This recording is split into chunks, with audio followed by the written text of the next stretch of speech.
Hello ಮಕ್ಕಳೇ, Karnataka PU board ಇಂದ ಈ ಸ್ಕೀಮ್ ಆಫ್ ಇವ್ಯಾಲ್ಯೂಯೇಷನ್ ಅನ್ನುವಂಥ PDF ನ ರಿಲೀಸ್ ಮಾಡಿದ್ದಾರೆ ಎಲ್ಲ ಸಬ್ಜೆಕ್ಟ್ ಇಂದನು. ಅದರ ಲಿಂಕ್ ನಾನು ಟೆಲಿಗ್ರಾಮ್ ಚಾನಲ್ ಅಲ್ಲಿ ಹಾಕಿದ್ದೀನಿ.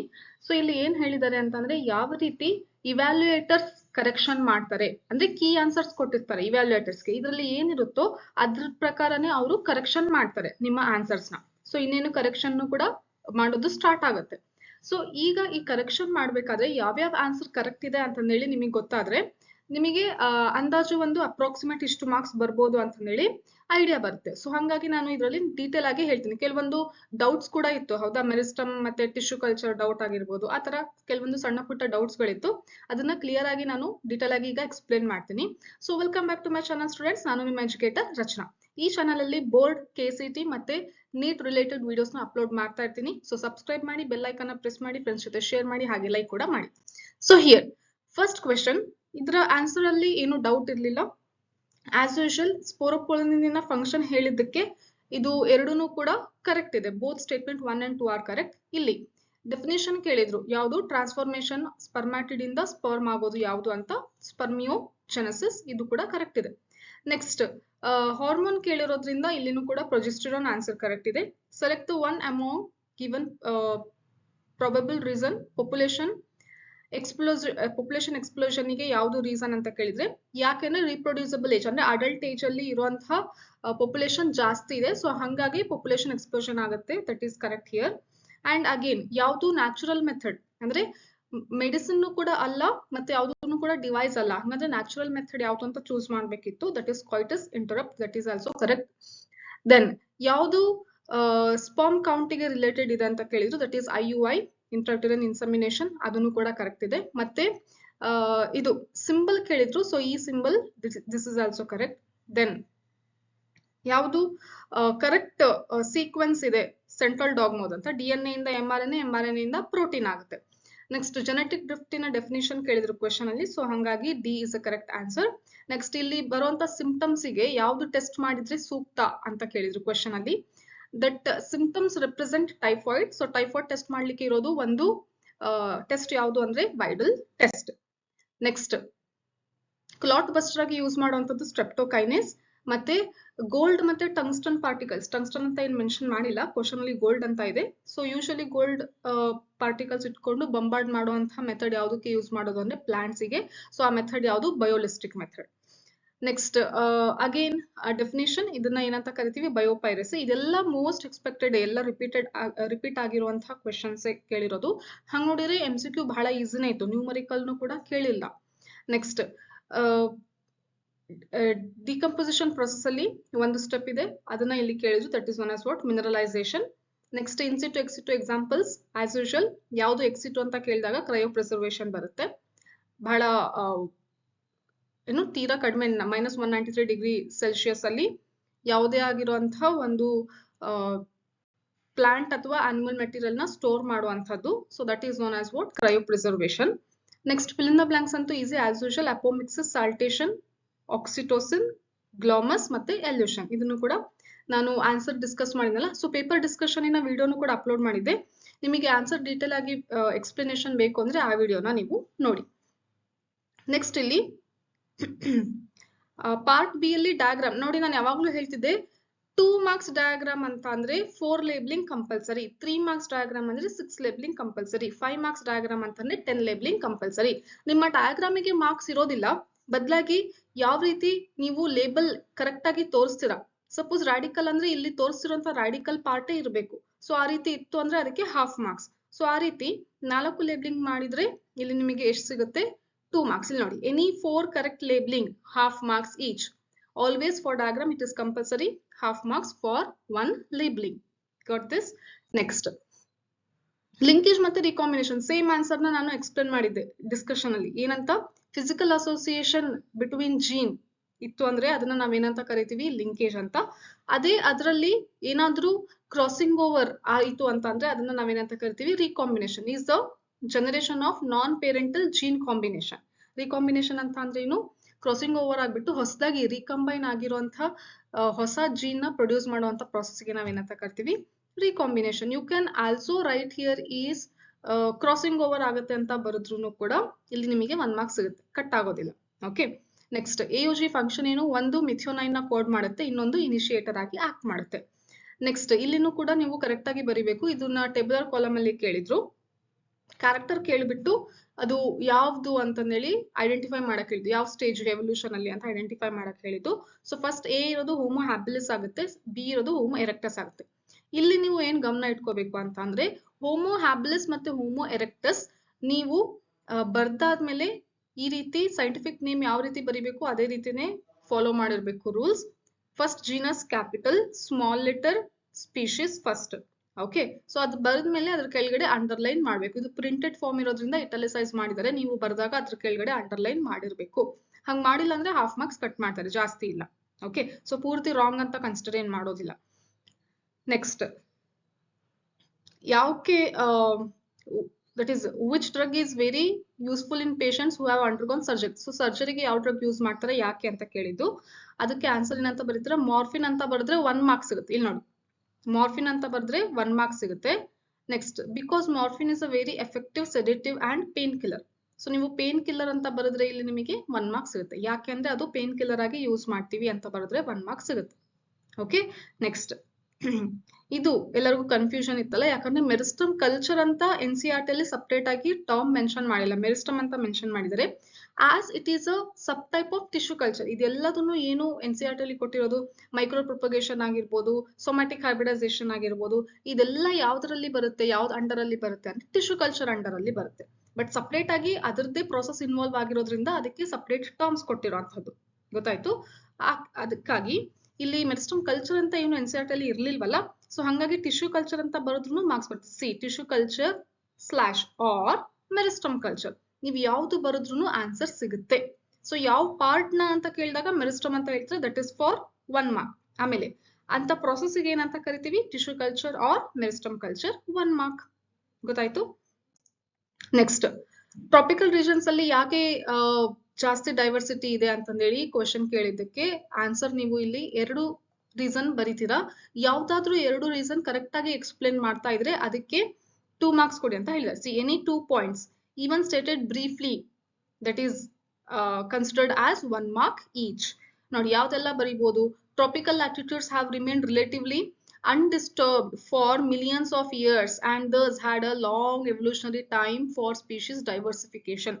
ಹೊಸ ಸ್ಪೀಶೀಸ್ ಎಲ್ಲ ಡೈವರ್ಸಿಫೈ ಆಗ್ಬೇಕು ಅಂತಂದ್ರೆ ಅನ್ಡಿಸ್ಟರ್ಬ್ ಆಗಿದೆ, ಜಾಸ್ತಿ ಡಿಸ್ಟರ್ಬೆನ್ಸ್ ಇಲ್ಲ ಟ್ರಾಪಿಕಲ್ ರೀಜನ್ ಅಲ್ಲಿ, ಟೆಂಪರೇಟ್ ತರ, ಇದನ್ನ ಬರೀತೀರಾ. Next tropical environment is less seasonal. ಗೊತ್ತಾಯ್ತು? ಜಾಸ್ತಿ ವೇರಿಯೇಷನ್ಸ್ ಆಗೋದಿಲ್ಲ. Relatively more constant and predictable. ಇದಾದ್ಮೇಲೆ ಇದೇ ಸೀಸನ್ ಅಂತ ಪ್ರಿಡಿಕ್ಟ್ ಮಾಡಬಹುದು. Such constant environment promotes niche specialization and lead to greater species diversity. So ಹಂಗಾಗಿ ಪ್ರಾಪರ್ ನಿಶ್ ಸಿಗುತ್ತೆ, ಅದರಿಂದನೇ ವೆರಿಫೈ ಆಗಿರುವಂತಹ ಡಿಫ್ರೆಂಟ್ ಡೈವರ್ಸಿಟಿ ಇಲ್ಲಿ ನಾವು ನೋಡ್ಲಿಕ್ಕೆ ಸಾಧ್ಯ ಇದೆ. Next more solar energy is available in the tropics. ಇದು ಇನ್ನೊಂದು ಮೇನ್. ಈ 3ರಲ್ಲಿ ಯಾವ್ದಾದ್ರು 2 ಬರೆದ್ರು ನಿಮಗೆ ಮಾರ್ಕ್ಸ್ ಸಿಗುತ್ತೆ.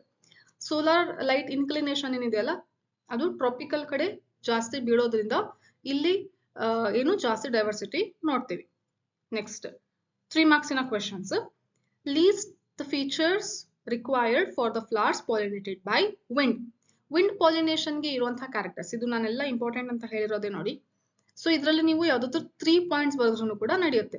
ಯಾವ ರೀತಿ ನೋಡಿ, ಲೈಟ್ ಇರುತ್ತೆ, ನಾನ್ ಸ್ಟಿಕ್ಕಿ ಇರುತ್ತೆ, ಆಮೇಲೆ often possess well expose stamens well expose ಇರುತ್ತೆ. Next they possess large often feathery stigma ಯಾವ ರೀತಿ ಇರುತ್ತೆ, ಫೆದರಿ ಇರುತ್ತೆ. To easily trap air borne pollen grain, ಗಾಳಿಯಲ್ಲಿ ಹೋಗ್ತಿರುವಂತ ಪೋಲನ್ ಗ್ರೇನ್ ನ ಅದು ಈಸಿಯಾಗಿ ಕ್ಯಾಚ್ ಮಾಡ್ಕೊಳ್ಳೋಕೆ. Numerous flowers and packed into inflorescence, ಒಂದೇ ಫ್ಲವರ್ ಅಂತ ಇರೋದಿಲ್ಲ, ಬದಲಾಗಿ ಬಹಳ ಫ್ಲವರ್ಸ್ ಇರುತ್ತೆ. ಇನ್ಫ್ಲೋರೆಸೆನ್ಸ್ ಆಗಿರುವಂತಹ ಕಂಡೀಷನ್ ನಾವು ಇದರಲ್ಲಿ ನೋಡ್ತೀವಿ. ಸೊ ಈ ಪಾಯಿಂಟ್ಸ್ ಅಲ್ಲಿ ಯಾವ್ದಾದ್ರು 3 ಪಾಯಿಂಟ್ಸ್ ಕರೆಕ್ಟ್ ಆಗಿ ಬರೆದ್ರೆ ನಿಮಗೆ 3 ಮಾರ್ಕ್ಸ್ ಸಿಗುತ್ತೆ. ಸಿ 1 1 1. ಗೊತ್ತಾಯ್ತು? ನೆಕ್ಸ್ಟ್ ಇದ್ರಲ್ಲಿನೂ ಕೂಡ ಅಷ್ಟೇ, 3 ಕರೆಕ್ಟ್ ಆಗಿ ಬರ್ದಿದ್ದೀರಾ ಅಂತಂದ್ರೆ 3 ಮಾರ್ಕ್ಸ್ ಸಿಗುತ್ತೆ. Accessory glands. Next how do IUDs function in bringing about contraception effectively. ಇದ್ರಲ್ಲಿನೂ ಅಷ್ಟೇ ಹಾರ್ಮೋನ್ ರಿಲೀಸಿಂಗ್, ಮೆಡಿಕೇಟೆಡ್, ಮತ್ತೆ ಇನ್ನೊಂದು ಕಾಪರ್ ರಿಲೀಸಿಂಗ್ ಇಂದು ಏನ್ ಫಂಕ್ಷನ್ ಕೊಟ್ಟಿದ್ರಲ್ಲ NCERT ಅಲ್ಲಿ, ಸೇಮ್ ಅದೇ ನಾನು ಡಿಸ್ಕಷನ್ ಮಾಡ್ಬೇಕಾದ್ರೆ ಹೇಳಿದ್ನಲ್ಲ, ಆತರ ನಿಮಗೆ ಆನ್ಸರ್ ಬರೆದ್ರೆ ಪ್ರತಿಯೊಂದಕ್ಕೂ ಒಂದೊಂದು ಪಾಯಿಂಟ್, ಏನು ಫಂಕ್ಷನ್ಗೆ ಒಂದೊಂದು ಪಾಯಿಂಟ್ ಇದೆ. Mention any 2 examples for evolution by anthropogenic action. ಇದರಲ್ಲಿ ಯಾವ್ದಾದ್ರು ಎರಡು ಬರೀತೀರಾ. ಒಂದು, excessive use of herbicides, pesticides, etc. has resulted in selection of resistant varieties. ಇದು. Next, antibiotic or drug resistance developed by microbes employed against eukaryotic organism. So ಇದೆರಡು anthropogenic action ಅಂತ answer ಬರೀತೀರಾ. Next, Hardy Weinberg principle as usual ನೋಡಿ, definition ಬಂದಾಗ whether in any subject if they ask you to write about a definition, then you must be correct with the terms whatever given in the NCERT. Definition ಅಂತ ಬಂದಾಗ ಮಾತ್ರ, ಬೇರೆ ಯಾವುದಕ್ಕೂ ನಾನು correct ಆಗಿ NCERT ಅಲ್ಲಿ ವರ್ಡ್ ಬೈ ವರ್ಡ್ ಫಾಲೋ ಮಾಡ್ರಿ ಅಂತ ಹೇಳ್ತಾ ಇಲ್ಲ. ಡೆಫಿನಿಷನ್ ಇದ್ದಾಗ ಮಾತ್ರ ನೀವು NCERT ಅಲ್ಲಿ ಹೇಗೆ ಡಿಫೈನ್ ಮಾಡಿರ್ತಾರಲ್ಲ ಹಂಗೆ ಬರುತ್ರೆ ಮಾತ್ರ 1 ಮಾರ್ಕ್ಸ್ ಸಿಗುತ್ತೆ. ಇಲ್ಲಾಂದ್ರೆ ನಿಮಗೆ ಅಲ್ಲಿ ಕಟ್ ಮಾಡುವಂತ ಚಾನ್ಸಸ್ ಕೂಡ ಇರುತ್ತೆ ಮಾರ್ಕ್ಸ್. ನೋಡಿ, allele frequencies in population are stable. Stable ಅನ್ನೋ ವರ್ಡ್ ಇರಲೇಬೇಕು. ಅಂಡ್ ಇಸ್ ಕಾನ್ಸ್ಟೆಂಟ್ ಇದಿರಬೇಕು ಫ್ರಮ್ ಜನರೇಷನ್ ಟು ಜನರೇಷನ್. ನೋಡಿ, ಅಲೀಲ್ ಜನರೇಷನ್ ಇಂದ ಜನರೇಷನ್ಗೆ ಸ್ಟೇಬಲ್ ಮತ್ತೆ ಕಾನ್ಸ್ಟೆಂಟ್ ಇರಬೇಕು ಅಂತ ಹೇಳಿ ನಿಮ್ಮ ಡೆಫಿನೇಷನ್ ಅಲ್ಲಿ ಮೆನ್ಷನ್ ಆಗಿರ್ಬೇಕು. Or gene pool or the gene pool remains constant, ಅಥವಾ ಕಂಪ್ಲೀಟ್ ಆಗಿ ಜೀನ್ ಪೂಲ್ ಏನಿರಬೇಕು, ಕಾನ್ಸ್ಟೆಂಟ್ ಆಗಿ ಇರಬೇಕು. ಈ ಡೆಫಿನೇಷನ್ ನೀವು ಇದೇ ರೀತಿ ಬರೆದ್ರೆ ಮಾತ್ರ ಕೊಡ್ತಾರೆ. ಬ್ರಾಕೆಟ್ ಅಲ್ಲಿ ಇರೋದು ಏನು ಕನ್ಸಿಡರ್ ಮಾಡಿಲ್ಲ ಅನ್ನೂ ಪರವಾಗಿಲ್ಲ, ಬಟ್ ಇಲ್ಲಿರುವಂತಹ ಡೆಫಿನೇಷನ್ ಇದೆ ಅಲ್ಲ, ಇದನ್ನ ಕರೆಕ್ಟ್ ಆಗಿ ಬರೆದ್ರೆ ಮಾತ್ರ 1 ಮಾರ್ಕ್ಸ್ ಸಿಗುತ್ತೆ. ಗೊತ್ತಾಯ್ತು? Next, what is carcinogen? Carcinogen ಅಂದ್ರೆ ಏನು ಅಂತ ಬರೆದ್ರೆ 1 mark. Okay, give an example for each for physical and biological carcinogen. ಈಗ ನೀವು ಫಿಸಿಕಲ್ ಕಾರ್ಸಿನೋಜನ್ಗೆ ಬಯೋಲಾಜಿಕಲ್ ಕಾರ್ಸಿನೋಜನ್ಗೆ ಎಕ್ಸಾಂಪಲ್ ಬರ್ದಿರ್ತೀರಾ, ಬಟ್ ಕಾರ್ಸಿನೋಜನ್ ಅಂದ್ರೆ ಏನು ಅಂತ ಬರ್ದಿರಲ್ಲ. ಅವಾಗ ಏನಾಗುತ್ತೆ, 2 ಮಾರ್ಕ್ಸ್ ಬರುತ್ತೆ, 1 ಮಾರ್ಕ್ ಹೋಗುತ್ತೆ. ಸೊ ಈ ಕ್ವಶನ್ಗೆ ಏನೇನ್ ಇರಬೇಕು, ಕಾರ್ಸಿನೋಜನ್ ಡೆಫಿನೇಷನ್ ಇರಬೇಕು ಕರೆಕ್ಟ್ ಆಗಿ. ಓಕೆ, ಡೆಫಿನೇಷನ್ ಅಂದ್ರೆ ಆ ತರ ಕರೆಕ್ಟ್ ಆಗಿ ಡೆಫಿನೇಷನ್ ಅಂತ ಅಲ್ಲ, ಯಾವ್ದು ಕ್ಯಾನ್ಸರ್ ಕಾಸಿಂಗ್ ಏಜೆಂಟ್ ಇರುತ್ತೋ ಅದನ್ನ ಕಾರ್ಸಿನೋಜನ್ ಅಂತ ಕರಿತೀವಿ ಅಂತ ಬರೆದ್ರು ಆಯ್ತು. ಫಿಸಿಕಲ್ಲಿಗೆ ಒಂದು ಎಕ್ಸಾಂಪಲ್ ಬರೀತೀರಾ, ಬಯೋಲಾಜಿಕಲಿಗೆ ಒಂದು ಎಕ್ಸಾಂಪಲ್ ಬರೀತೀರಾ, ಅಲ್ಲಿ ನಿಮಗೆ 2 ಮಾರ್ಕ್ಸ್ ಸಿಗುತ್ತೆ. Next, list the 3 uses of genetically modified plants. So ಇದರಲ್ಲಿನೂ ಅಷ್ಟೇ, ಯಾವ್ದಾದ್ರು 3 use, 1 mark for any of 3 stated above. ಇದಿಷ್ಟರಲ್ಲಿ ಯಾವ್ದಾದ್ರು 3 ಯೂಸಸ್ ಬರೆದ್ರು ನಿಮಗೆ ಇಲ್ಲಿ 3 ಮಾರ್ಕ್ಸ್ ಸಿಗುತ್ತೆ. ಬಟ್ ಟೆಕ್ನಾಲಜಿ ಅಪ್ಲಿಕೇಶನ್ಸ್ ಅಲ್ಲಿ ಕೊಟ್ಟಿರುವಂತಹ ಕಾನ್ಸೆಪ್ಟ್ ಇದು. ನೆಕ್ಸ್ಟ್, ಇದ್ರ ಕೆಳಗಡೆ ನೀವು ಏನು ಮೆನ್ಷನ್ ಮಾಡಿಲ್ಲ ಅಂದ್ರೆ 3 ಮಾರ್ಕ್ಸ್ ಸಿಗುತ್ತೆ ಮಕ್ಕಳೇ. ಸಪೋಸ್ ಇಲ್ಲಿ ಪಿರಮಿಡ್ ಆಫ್ ಬಯೋಮಾಸ್ ಅಂತನಾ, ಪಿರಮಿಡ್ ಆಫ್ ನಂಬರ್ ಅಂತನಾ, ಕೆಲವೊಬ್ರು ಕನ್ಫ್ಯೂಸ್ ಆಗಿದ್ರು, ಡೌಟ್ ಕೂಡ ಕೇಳಿದ್ರಿ ನಂಗೆ. So irrespective of the name which you give to this diagram, they will award you 3 marks if you have written this kind of diagram in your exam. ಈ ತರ ಬರ್ದಿರಾ ಅಂತ ಅಂದ್ರೆ ನಿಮಗೆ 3 ಮಾರ್ಕ್ಸ್ ಸಿಗುತ್ತೆ. ಏನಂತ ಬರೀತೀರಾ, ಸ್ಟಾರ್ಟಿಂಗ್ ಪ್ರೈಮರಿ ಪ್ರೊಡ್ಯೂಸರ್ ಯಾವ ರೀತಿ ಇದೆ, 4 ಇದೆ ನಂಬರ್. ಸಿ, ಪ್ರೈಮರಿ ಪ್ರೊಡ್ಯೂಸರ್ಸ್ ನ 4 ಕೊಡಿ, ಕನ್ಸ್ಯೂಮರ್ಸ್ ನ ಪ್ರೈಮರಿ ಕನ್ಸ್ಯೂಮರ್ಸ್ ನ 21 ಕೊಡಿ. 4 ಮತ್ತೆ 21 ಕೊಟ್ಟಾಗ ಆಬ್ವಿಯಸ್ಲಿ ಡಯಾಗ್ರಾಮ್ ಯಾವ ರೀತಿ ಆಗುತ್ತೆ, ಇದೇ ರೀತಿ ಆಗುತ್ತೆ. 4 ಚಿಕ್ಕದಿದೆ, 21 ದೊಡ್ಡದಿದೆ. ಗೊತ್ತಾಯ್ತು? ಸೊ ಈ ರೀತಿ ಆಕ್ಚುಲ್ ಆಗಿ ಇದು ಬಯೋಮಾಸಿನ ಎಕ್ಸಾಂಪಲ್, ಬಟ್ ಇಲ್ಲಿ ಅವರು ನಂಬರ್ ಅಂತ ಹೇಳಿದ್ದಾರೆ. In an ecosystem the number of primary producers is 4 ಅಂತ ಹೇಳಿದ್ದಾರೆ. ಸೊ ಹಾಗಾಗಿ ನೀವು ಏನಿದು ಡಯಾಗ್ರಾಮ್ ಏನ್ ಹೇಳ್ತಾ ಇದೆ, ಬಯೋಮಾಸ ನಂಬರ್ ಅಂತ ಹೇಳಿ ಬರೆಯುವಂಥದ್ದು ಅವಶ್ಯಕತೆ ಇಲ್ಲ. ಜಸ್ಟ್ ಇಷ್ಟು ನೀವು ಡಯಾಗ್ರಾಮ್ ಹಾಕಿದ್ರೆ ಯು ವಿಲ್ ಗೆಟ್ ಮಾರ್ಕ್ಸ್. ಗೊತ್ತಾಯ್ತು? ಸೊ ಡಯಾಗ್ರಾಮ್ ಹಾಕಿ ಪ್ರೈಮರಿ ಪ್ರೊಡ್ಯೂಸರ್ಸ್, ಪ್ರೈಮರಿ ಕನ್ಸ್ಯೂಮರ್ಸ್ ಅಂತ ಮೆನ್ಷನ್ ಮಾಡ್ತೀರಾ, 4 ಮತ್ತೆ 21 ಅಂತ ಬರೀತೀರಾ, ಇದಕ್ಕೆ 3 ಮಾರ್ಕ್ಸ್. ನೆಕ್ಸ್ಟ್, ಇಲ್ಲಿ ನೋಡಿ ಡಯಾಗ್ರಾಮ್ 5 ಮಾರ್ಕ್ಸ್ ಗೆ ಕೇಳಿದ್ರೆ 5 ಮಾರ್ಕ್ಸ್ ಕ್ವಶನ್ಸ್ ಬಂತು. ಈಗ ಇಲ್ಲಿ ನೀವು ಎಷ್ಟು ಲೇಬ್ಲಿಂಗ್ ಮಾಡಿರ್ಬೇಕು, 10 ಲೇಬ್ಲಿಂಗ್ ಕಂಪಲ್ಸರಿ. ಇಲ್ಲೂ ಅಷ್ಟೇ ಸ್ಕಿಮ್ಯಾಟಿಕ್ ರಿಪ್ರೆಸೆಂಟೇಷನ್ ಬರೀತೀರಾ. ಇಲ್ಲಿ ಪ್ಲಿಯೋಟ್ರೋಪಿ, ಫಿನೈಲ್ ಕಿಟೋನೂರಿಗೆ ಪ್ಲಿಯೋಟ್ರೋಪಿ ಗೆ ಎಕ್ಸಾಂಪಲ್ ಇದೆಲ್ಲ ಯಾಕೆ ಅಂತ ಕೇಳಿದಾಗ ಏನಂತ ಹೇಳ್ತೀರಾ, ಒಂದು ಜೀನ್ ಮ್ಯೂಟೇಟ್ ಆಗಿರೋದ್ರಿಂದ ಬಹಳಷ್ಟು ಫಿನೋಟಿಪಿಕಲ್ ಎಕ್ಸ್ಪ್ರೆಷನ್ ಕಾಣ್ತಾ ಇದೆ, ಯಾವ್ದ್ಯಾವ್ದು ಅಂತ ಹೇಳಿ ನೀವು ಇಲ್ಲಿ ಮೆನ್ಷನ್ ಮಾಡಿರ್ತೀರಾ. ಸೊ ಈ ಕರೆಕ್ಟ್ ಆಗಿ ಇದನ್ನ ಮೆನ್ಷನ್ ಮಾಡಿದ್ರೆ ಇಲ್ಲಿ ನಿಮಗೆ 2 ಮಾರ್ಕ್ಸ್ ಸಿಗುತ್ತೆ. ನೆಕ್ಸ್ಟ್, ಇಲ್ಲಿ ಸೆಕ್ಸ್ ಡಿಟರ್ಮಿನೇಷನ್ ಇನ್ honey bee schematic representation NCERT ಅಲ್ಲಿ ಕೊಟ್ಟಿರೋ ತರನೇ ಕರೆಕ್ಟ್ ಆಗಿ ಬರೆದ್ರೆ ಇಲ್ಲಿ ನಿಮಗೆ 3 ಮಾರ್ಕ್ಸ್. ಗೊತ್ತಾಯ್ತು? ನೆಕ್ಸ್ಟ್, ಇನ್ಕಂಪ್ಲೀಟ್ ಡಾಮಿನೆನ್ಸಿಗೆ ಫಸ್ಟ್ ಮಾರ್ಕ್ಸ್ ಡಿಸ್ಟ್ರಿಬ್ಯೂಷನ್ ಹೇಗಾಗಿದೆ ನೋಡಿ. ಇನ್ಕಂಪ್ಲೀಟ್ ಡಾಮಿನೆನ್ಸ್ ಅಂದ್ರೆ ಏನು, 1 ಮಾರ್ಕ್. ಎಕ್ಸಾಂಪಲ್ ಕೊಟ್ಬಿಟ್ಟು ಅದು ಏನಾಗುತ್ತೆ ಅಂತ ಬರೀತಿರಲ್ಲ, ಫಸ್ಟ್ ಎಕ್ಸಾಂಪಲ್ ಕೊಡ್ತೀರಾ, ಅದಕ್ಕೆ 1 ಮಾರ್ಕ್. ಅಲ್ಲಿ ಏನೇನ್ ಆಗುತ್ತೆ ಅಂತ ಬರೀತಿರಲ್ಲ, ಅದಕ್ಕೆ 3 ಮಾರ್ಕ್ಸ್. 3, 4, 5. ಅಥವಾ ಈ ಡೆಫಿನೇಷನ್ ಬರ್ದ್ಬಿಟ್ಟು ಎಕ್ಸಾಂಪಲ್ ಬರ್ದು ಆಮೇಲೆ ಸ್ಕಿಮ್ಯಾಟಿಕ್ ರೆಪ್ರೆಸೆಂಟೇಷನ್ ಬರೆದ್ರೆ ಅಲ್ಲಿ ನಿಮಗೆ ಮಾರ್ಕ್ಸ್ ಸಿಗುತ್ತೆ. ಗೊತ್ತಾಯ್ತು? So schematic representation, phenotypic and genotypic ratio ಬರೆದ್ರೆ ಇಲ್ಲಿ ನಿಮಗೆ 2 ಮಾರ್ಕ್ಸ್ ಸಿಗುತ್ತೆ. ಇನ್ ಮಿಕ್ಕಿದ್ದು 1 ಲೈನ್ ಎಕ್ಸ್ಪ್ಲೇನ್ ಮಾಡ್ತೀರಾ ಏನು ಇದ್ರಲ್ಲಿ ತಗೊಂಡಿದ್ದು ಅಂತ. ಅದಕ್ಕಿಂತ ಅಂದ್ರೆ ಪೇರೆಂಟ್ ಯಾವುದು, ಮೇಲ್ ಪೇರೆಂಟ್ ಯಾವುದು, ಫಿಮೇಲ್ ಪೇರೆಂಟ್ ಯಾವ್ದು ತಗೊಂಡಿದ್ದೀರಾ ಅಂತ ಒಂದ್ ಲೈನ್ ಎಕ್ಸ್ಪ್ಲೇನ್ ಮಾಡ್ತೀರಾ. ಅದಕ್ಕಿಂತ ಮುಂಚೆ ಏನ್ ಎಕ್ಸಾಂಪಲ್ ತಗೊಂಡಿದೀವಿ, ಯಾವ ಪ್ಲಾಂಟ್ ಅಂತ ಎಕ್ಸ್ಪ್ಲೇನ್ ಮಾಡ್ತೀರಾ. ಅಲ್ಲಿ 2 ಮಾರ್ಕ್ಸ್ ಆಯ್ತು. ಮತ್ತೆ ಇನ್ನೊಂದು ಮಾರ್ಕ್ ಯಾವುದು ಅಂತಂದ್ರೆ ಇನ್ಕಂಪ್ಲೀಟ್ ಡಾಮಿನೆನ್ಸ್ ಅಂದ್ರೆ ಏನು ಅಂತ ಬರೀತೀರಾ. ಫಸ್ಟ್ ಹೇಳ್ತೀನಿ, ಇನ್ಕಂಪ್ಲೀಟ್ ಡಾಮಿನೆನ್ಸ್ ಅಂದ್ರೆ ಏನು, 1 mark. Example 1 mark. What you have taken in this cross, if you mention that will be provided as 1 mark, that will be awarded as 1 mark. ಅಲ್ಲಿ 3 ಆಯ್ತು. ನೆಕ್ಸ್ಟ್ ಸ್ಕಿಮ್ಯಾಟಿಕ್ ರೆಪ್ರೆಸೆಂಟೇಷನ್ ಬರೆದ್ರೆ 2 marks. ಗೊತ್ತಾಯ್ತು. So ಈ ತರ ನೀವು ಬರ್ದಿದ್ದೀರಾ ಅಂತಂದ್ರೆ ಓಕೆ. ಅಥವಾ schematic representation ಬದಲಿ ಪೂರ್ತಿ ಎಕ್ಸ್ಪ್ಲನೇಷನ್ ಬರ್ದಿದ್ದೀರಾ ಅಂತಂದ್ರೆ 3 ಮಾರ್ಕ್ಸ್. ಅದಕ್ಕಿಂತ ಮುಂಚೆ ಒಂದು ಎಕ್ಸಾಂಪಲ್ ಕೊಟ್ರೆ ಅದಕ್ಕೆ 1 ಮಾರ್ಕ್. ಅದಕ್ಕಿಂತ ಮುಂಚೆ ಒಂದು ಡೆಫಿನೇಷನ್ ಬರೆದ್ರೆ ಅದಕ್ಕೆ 1 mark. So that is how marks are distributed in this kind of questions. Next, any 5 silent features of human genome project. ಇದರಲ್ಲಿ ಯಾವ್ದಾದ್ರು ಕರೆಕ್ಟ್ ಆಗಿ 5 ಸೈಲೆಂಟ್ ಫೀಚರ್ಸ್ ಬರ್ದಿದ್ದೀರಾ ಅಂತಂದ್ರೆ 5 ಮಾರ್ಕ್ಸ್. ಒಂದ್ ಪಾಯಿಂಟ್ಗೆ 1 ಮಾರ್ಕ್ ಇರುತ್ತೆ. Next, name the biocontrol agents of aphids and mosquitoes respectively. Aphids ಗೆ lady bird, mosquito, dragon fly ಅಂತ ಬರೀತೀರಾ. How bacillus thuringiensis can be used as biocontrol agent. So ಇಲ್ಲಿ ನೀವು 3 ಸ್ಟೆಪ್ಸ್ ಅಲ್ಲಿ ಮೆನ್ಷನ್ ಮಾಡಿದ್ರೆ ಇಲ್ಲಿ ನಿಮಗೆ 3 ಮಾರ್ಕ್ಸ್ ಸಿಗುತ್ತೆ. ಯಾವ ರೀತಿ ಅಂತ ನೋಡಿ. ಒಂದು ಏನ್ ಹೇಳ್ತೀರಾ, ಸ್ಯಾಶೆಟ್ಸ್ ಅಥವಾ ಡ್ರೈಡ್ ಸ್ಪೋರ್ಟ್ಸ್ ಅಲ್ಲಿ ಸಿಗುತ್ತೆ. ಅದನ್ನ ಲಾರ್ವೆಗೆ ಹಾಕಿದಾಗ ಅದು ಟಾಕ್ಸಿನ್ ರಿಲೀಸ್ ಆಗ್ಬಿಟ್ಟು ಅದನ್ನ ಸಾಯಿಸ್ಲಿಕ್ಕೆ ಹೆಲ್ಪ್ ಆಗುತ್ತೆ ಅಂತ ಹೇಳಿ ನೀವು ಈ ತರ ಬರೀತೀರಾ. ಸೊ ಇದರಿಂದ ಏನಾಗುತ್ತೆ ಅಂತ ಅಂದ್ರೆ ಟಾರ್ಗೆಟ್ ಇರುವಂತ ಆರ್ಗಾನಿಸಮ್ ಮಾತ್ರ ಸತ್ತೋಗುತ್ತೆ, ಕ್ಯಾಟರ್ಪಿಲ್ಲರ್ ಮಾತ್ರ ಸತ್ತೋಗುತ್ತೆ. ಬಟ್ ಬೇರೆ ಪಾಲಿನೇಟರ್ಸ್ ಗೆ ಏನು ಹಾರ್ಮ್ ಆಗೋದಿಲ್ಲ. ಅದೇ ಇನ್ಸೆಕ್ಟಿಸೈಡ್, ಪೆಸ್ಟಿಸೈಡ್ಸ್ ಏನಾದ್ರು ಹಾಕ್ಬಿಟ್ಟಿದ್ರೆ ಬರೋ ಎಲ್ಲಾ ಆರ್ಗಾನಿಸಮ್ಸ್ ಪ್ಲಾಂಟಿಗೆ ಯಾವ್ದಾವ್ದು ವಿಸಿಟ್ ಬರುತ್ತೋ ಎಲ್ಲದನ್ನು ಕೂಡ ಸತ್ತೋಗುತ್ತೆ. ಓಕೆ, ಸೊ ಅದು ಮೇಜರ್ ಬೆನಿಫಿಟ್ ಯಾವುದು, ಬಯೋ ಕಂಟ್ರೋಲ್ ಏಜೆಂಟ್ ಇಂದು. Next, diagrammatically represent the RDNA technology. RDNA ಟೆಕ್ನಾಲಜಿನ ಡಯಾಗ್ರಾಮ್ ಬರೆದ್ರೆ ಇಲ್ಲಿ 5 ಮಾರ್ಕ್ಸ್ ಸಿಗುತ್ತೆ. 1 ಮಾರ್ಕ್ ಫಾರ್ ಈಚ್ ಸ್ಟೆಪ್ ಅಂತ ಹೇಳಿದ್ದಾರೆ. ಪ್ರತಿಯೊಂದು ಸ್ಟೆಪ್ ಇದೆ ಅಲ್ಲ ಇಲ್ಲಿ, ಇದಕ್ಕೆ 1 ಮಾರ್ಕ್ ಇರುತ್ತೆ. ಗೊತ್ತಾಯ್ತು. ನೀವೆಲ್ಲಾದ್ರೂ ಒಂದೊಂದು ಸ್ಟೆಪ್ ಅಲ್ಲಿ ಮಿಸ್ ಮಾಡಿದ್ರೆ ಅಲ್ಲಿ ಮಾರ್ಕ್ಸ್ ತೆಗಿಯುವಂತ ಚಾನ್ಸಸ್ ಇರುತ್ತೆ. ಅಷ್ಟೊಂದು ಅಲ್ಲ, ಬಟ್ ಒಂದ್ ವೇಳೆ ನೋಡ್ತಾರೆ ಇದರಲ್ಲಿ ಅಟ್ಲೀಸ್ಟ್ ನೀವು ಇಲ್ಲಿ ಬರ್ದಿರೋಂಥದ್ದು ಟರ್ಮ್ಸ್ ಕರೆಕ್ಟ್ ಇದೆನಾ ಅಂತ ಹೇಳಿ ಚೆಕ್ ಮಾಡ್ತಾರೆ. ಅದರಲ್ಲಿ ಏನಾದ್ರೂ ಮಿಸ್ಟೇಕ್ ಆಯ್ತು ಅಂತಂದ್ರೆ ಕಟ್ ಮಾಡುವಂತ ಚಾನ್ಸಸ್ ಇರುತ್ತೆ marks. Give suitable terms for the following examples or statements with respect to population interaction. ಇದರಲ್ಲಿನೂ ಕೂಡ ಕೇಳಿದ್ರಿ ರಿಸೋರ್ಸ್ ಪಾರ್ಟಿಷನಿಂಗ್ ಬದಲಿ ಕಾಂಪಿಟೇಷನ್ ಅಂತ ಬರೆದ್ರೆ ನಡೆಯುತ್ತಾ ಅಂತ. ಇಲ್ಲ, ಸೇಮ್ ಟಿಶ್ಯೂ ಕಲ್ಚರ್ ಅಲ್ಲಿ ಟೈಪ್ಸ್ ಹೆಂಗಿತ್ತಲ್ಲ ಅದೇ ತರ ಕಾಂಪಿಟೇಷನ್ ಅಲ್ಲಿ ಟೈಪ್ಸ್ ಇದೆ. ಬಟ್ NCERT ಅಲ್ಲಿ ಕರೆಕ್ಟ್ ಆಗಿ ಮೆನ್ಷನ್ ಮಾಡಿದ್ದಾರೆ ಈ ಪ್ರೊಸೆಸ್ಗೆ ರಿಸೋರ್ಸ್ ಪಾರ್ಟಿಷನಿಂಗ್ ಅಂತ ಹೇಳ್ತೀವಿ ಅಂತ. ಸೊ ಹಂಗಾಗಿ ನೀವು ಕರೆಕ್ಟ್ ಆಗಿ ರಿಸೋರ್ಸ್ ಪಾರ್ಟಿಷನಿಂಗ್ ಅಂತ ಬರ್ದ್ರೆ ಮಾತ್ರ ಮಾರ್ಕ್ಸ್ ಸಿಗುತ್ತೆ. ಇಲ್ಲಿ ನೋಡಿ, ಕೀ ಆನ್ಸರ್ ಅದನ್ನೇ ಮೆನ್ಷನ್ ಮಾಡಿರೋದು, ರಿಸೋರ್ಸ್ ಪಾರ್ಟಿಷನಿಂಗ್. ಫಸ್ಟ್ ಒನ್ ಯಾವುದು, sexual deceit. Second, resource partitioning. Third, brood parasitism. Fourth, commensalism. Fifth, amensalism. ಇದಿಷ್ಟು ಬರೆದ್ರೆ ನಿಮಗೆ ಇಲ್ಲಿ ಮಾರ್ಕ್ಸ್ ಸಿಗುತ್ತೆ. Next, read the below given statement and answer the given question.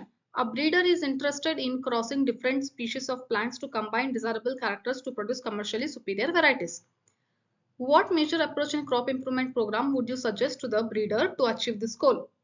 So ಇದಕ್ಕೆ correct answer ಏನು discuss ಮಾಡಿದ್ವಲ್ಲ already, artificial hybridisation. ಈಗ ಇಲ್ಲಿ ಅದರಲ್ಲಿ ಏನೇನಿದೆ ಅಂತ ಹೇಳಿ ಕ್ವೆಶನ್ ಕೇಳಿದ, ಅಂದ್ರೆ ಟೆಕ್ನಿಕ್, ಆರ್ಟಿಫಿಷಿಯಲ್ ಹೈಬ್ರಿಡೈಸೇಷನ್ ಅಲ್ಲಿ ಏನೇನು ಟೆಕ್ನಿಕ್ ಪ್ರಾಸೆಸ್ ಏನೇನಿದೆ ಅಂತ ಕೇಳಿದಾಗ ನೀವು ಇಮ್ಯಾಸ್ಕುಲೇಷನ್, ಬ್ಯಾಗಿಂಗ್, ಟ್ಯಾಗಿಂಗ್, ರೀಬ್ಯಾಗಿಂಗ್ ಏನೇ ಬರುತ್ರು ಪ್ರಾಪರ್ ಎಕ್ಸ್ಪ್ಲನೇಷನ್ ಕೊಟ್ಟಿದ್ರೆ ಮಾರ್ಕ್ಸ್ ಇರುತ್ತೆ. C, mentioning of emasculation and bagging technique 2 marks ಬರೀ ಮೆನ್ಷನ್ ಮಾಡಿದ್ರೆ. ಬಟ್ ಎಕ್ಸ್ಪ್ಲನೇಷನ್ ಕೊಟ್ಟು ಕರೆಕ್ಟ್ ಆಗಿ ಮೆನ್ಷನ್ ಮಾಡ್ತಾರೆ ಅಂತ ಅಂದ್ರೆ ಅದಕ್ಕೆ ಮತ್ತೆ 2 ಮಾರ್ಕ್ಸ್. ಸೊ ಟೋಟಲ್ ಇದಕ್ಕೆ 4 ಮಾರ್ಕ್ಸ್ ಸಿಗುತ್ತೆ. ಅದಾದ್ಮೇಲೆ ಇಲ್ಲಿ ಡೆಫಿನಿಷನ್ ಯಾವ್ದು ಅಂತ ಹೇಳ್ತಿರಲ್ಲ, ಯಾವ ಮೆಥಡ್ ಇದು ಅಂತ ಹೇಳ್ತಿರಲ್ಲ, ಅದಕ್ಕೆ 1 ಮಾರ್ಕ್ಸ್. ಸೊ ಟೋಟಲ್ ಇಲ್ಲಿ 4 + 1 ದಟ್ ಈಸ್ 5 ಮಾರ್ಕ್ಸ್. ನೆಕ್ಸ್ಟ್, ಇಲ್ಲಿ ಈಸಿ ಇತ್ತು, ಇದು ಆನ್ಸರ್ ಅಟೆಂಡ್ ಮಾಡೋದು ಬಹಳ ಈಸಿ ಅದಕ್ಕಿಂತ, ಯಾಕಂದ್ರೆ ಇಲ್ಲಿ ಬೇಗ ಆಗೋಗ್ಬಿಡುತ್ತೆ ಬರೆಯೋದು. ಇನ್ನು ನೋಡಿದ ತಕ್ಷಣ ಗೊತ್ತಾಗಿತ್ತು ಟ್ರಾನ್ಸ್ಕ್ರಿಪ್ಷನ್ ಯೂನಿಟ್ ಬಗ್ಗೆ ಏನೋ ಕ್ವಶನ್ ಕೇಳಿದಾರೆ ಅಂತ. ಅವರೇನೆ ಒಂದು ಟೆಂಪ್ಲೇಟ್ ಸ್ಟ್ಯಾಂಡ್ ಮೆನ್ಷನ್ ಮಾಡಿದ್ದಾರೆ. ಸೊ ಹಾಗಾಗಿ ಅಪೋಸಿಟ್ ಸ್ಟ್ಯಾಂಡ್ ಇರೋದು ಎ ಅಂದ್ರೆ ಏನಂತ ಹೇಳ್ತೀವಿ, ಕೋಡಿಂಗ್ ಸ್ಟ್ಯಾಂಡ್. ಮತ್ತೆ ಬಿ ಏನು, ಒಂದು ಇಲ್ಲಿ ಪ್ರಮೋಟರ್ ಆಯ್ತು, ಇಲ್ಲಿರೋದು ಏನಾಗುತ್ತೆ, ಟರ್ಮಿನೇಟರ್ ಆಯ್ತು. ಓಕೆನಾ. ಸೊ ನೆಕ್ಸ್ಟ್, ಯಾವ್ದು transcription binding, RNA polymerase transcription ಆಗ್ಬೇಕಾದ್ರೆ ಬೈಂಡಿಂಗ್ ಸೈಟ್ ಯಾವ್ದು ಅಂದ್ರೆ ಇಲ್ಲಿ ಬಂದು ಕುತ್ಕೊಳ್ಳುತ್ತೆ. ಸೊ ಹಾಗಾಗಿ ಪ್ರಮೋಟರ್ ರೀಜನ್. ಓಕೆನಾ. ನೆಕ್ಸ್ಟ್, ಇದ್ರಿಂದ RNA ಟ್ರಾನ್ಸ್ಕ್ರೈಬ್ ಆಗಿರೋ ಸೀಕ್ವೆನ್ಸ್ ಬರೀರಿ ಅಂತಂದ್ರೆ ಯಾವಾಗ್ಲೂ ಹೆಂಗ್ ಸ್ಟಾರ್ಟ್ ಮಾಡ್ಬೇಕು, RNA ಬರೀರಿ ಅಂತಾಗ 5' to 3' ಇರಬೇಕು. ಸೊ ಕೋಡಿಂಗ್ ಸ್ಟ್ಯಾಂಡ್ ಏನು ಅಂತ ನೀವು ಬರ್ಕೊಂಡ್ರೆ ಈಸಿಯಾಗಿ ಅದರಲ್ಲಿ ರೀಪ್ಲೇಸ್ ಮಾಡ್ತಾ ಬರ್ಬೋದು. ನಾನು ಆನ್ಸರ್ ಡಿಸ್ಕಷನ್ ಮಾಡಿದ್ನಲ್ಲ ಅದರಲ್ಲಿ ಎಕ್ಸ್ಪ್ಲೇನ್ ಮಾಡಿದ್ದೀನಿ. ಸೊ ಆನ್ಸರ್ ಏನಾಗುತ್ತೆ ಇದು, ಸಿ 5' to 3' ಇರುವಂತದ್ದು ಆನ್ಸರ್ ನಿಮಗೆ ಇಲ್ಲಿ ಸಿಗುತ್ತೆ. Next, our body is provided with different types of non-specific immunity. ನೋಡಿ ನಾನ್ ಸ್ಪೆಸಿಫಿಕ್ ಅಂತ ಅಂದ್ರೆ ನಿಮಗೆ ಗೊತ್ತಾಗ್ಬಿಡ್ಬೇಕು ಅದು ಇನ್ನೆಟ್ ಹೇಳ್ತಿದ್ದಾರೆ ಅಂತ. ಬ್ಯಾರಿಯರ್ಸ್ ಅಂತಾನು ಕೂಡ ಹೇಳಿದ್ದಾರೆ. at the times of birth justify the above statement with suitable examples. ಹಂಗಂದ್ರೆ ಯಾವ್ದಾದ್ರು ಬರೀತೀರಾ? See, innate immunity is non-specific type of defense that is present at the time of birth ಅಂತ ಹೇಳಿ ಬರೀತೀರಾ. ಅದಕ್ಕೆ ನಿಮಗೆ ಎಷ್ಟು ಸಿಗುತ್ತೆ? 1 ಮಾರ್ಕ್ ಸಿಗುತ್ತೆ. ಯಾವುದು ಅಂತ ಬರೀತೀರಾ? ಇನ್ನೇಟ್ ಇಮ್ಯುನಿಟಿ ಅಂತ ಬರೀತೀರಾ. Next, innate immunity consist of 4 types of barriers. ಯಾವ್ದು ಅಂತ ಬರೀತೀರಾ? Physical barrier, physiological, cellular, cytokine. ನೋಡಿ, ಯಾವುದು ಅಂತ ಬರೀತಿರಲ್ಲ ಅದಕ್ಕೆ 1 ಮಾರ್ಕ್ಸ್ ಇದೆ. ಯಾವ್ದು ಟೈಪ್ಸ್ ಅಂತ 4 ಬರೀತಿರಲ್ಲ ಅದಕ್ಕೆ 4 ಮಾರ್ಕ್ಸ್ ಇದೆ. So it is done for 5 marks answer. So NEET ಮತ್ತೆ KCT ವಿಡಿಯೋಸ್ಗಾಗಿ ಈ ಚಾನೆಲ್ನ ಸಬ್ಸ್ಕ್ರೈಬ್ ಮಾಡಿ. ನಾನು ಮತ್ತೆ ನೆಕ್ಸ್ಟ್ ವಿಡಿಯೋದಲ್ಲಿ ಸಿಗ್ತೀನಿ. Stay tuned and prepare well for your upcoming exams. Bye bye.